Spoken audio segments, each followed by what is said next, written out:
នៅដល់នេះគឺដូចខ្ញុំអត់នៅកម្ពុជាក្រោមហ្នឹងវត្តអារាមមួយខ្ញុំទៅគាត់ហ៊ានចេះលុយធ្វើបដោយមើលតែវត្តនេះដឹងថាអ្នកស្អាតមែនតែនក្បាច់នឹងអស់ប្រមាណទេម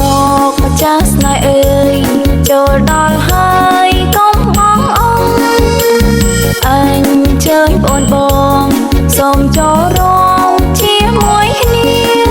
បំណាញ់ខានជួបគ្នាយូរចាប់គូលើកដៃតាមភ្លេងសប្បាយណាស់ទាំងក្មេងចាស់កុំប្រកាន់លេងតាមលំអានពេលបានជួបជុំវត្តឈុំធំយើងបានសាងឡើងតាមដោយចំណង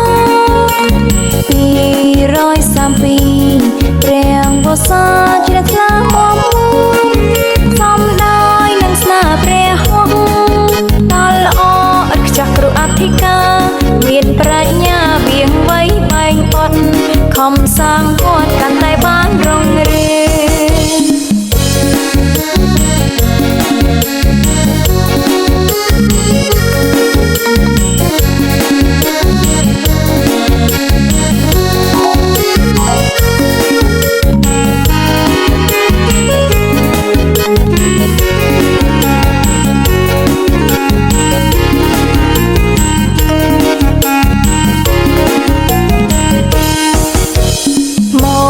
ចាស់ស្នេហ៍អើយ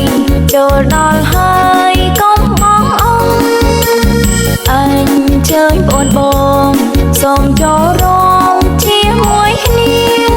បំណាញ់ខានជួបគ្នាយូរចាប់គូលើកដៃតាមភ្លេងសប្បាយណាស់ទាំងក្មេងចាស់កុំប្រកាន់លេងតាមលំអានពេលបានជួបជុំវត្តឈុំធំយើងបានសាងឡើងតាមដោយចំណង232ព្រះវស្សាជ្រះថ្លាមក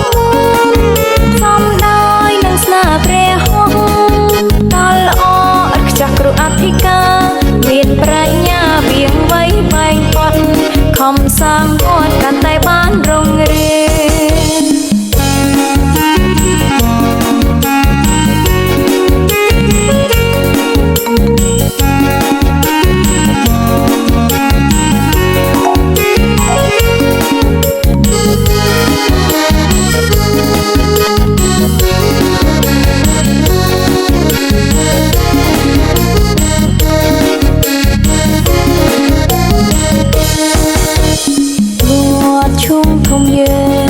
បានសាងឡើងតាមដោយចំណង232ព្រះវស្សាជ្រះថ្លាមកសំដោយនឹងស្នាព្រះហង្សដល់ល្អឥតខ្ចោះគ្រូអធិការមានប្រាជ្ញាវៀងវៃបែងបត់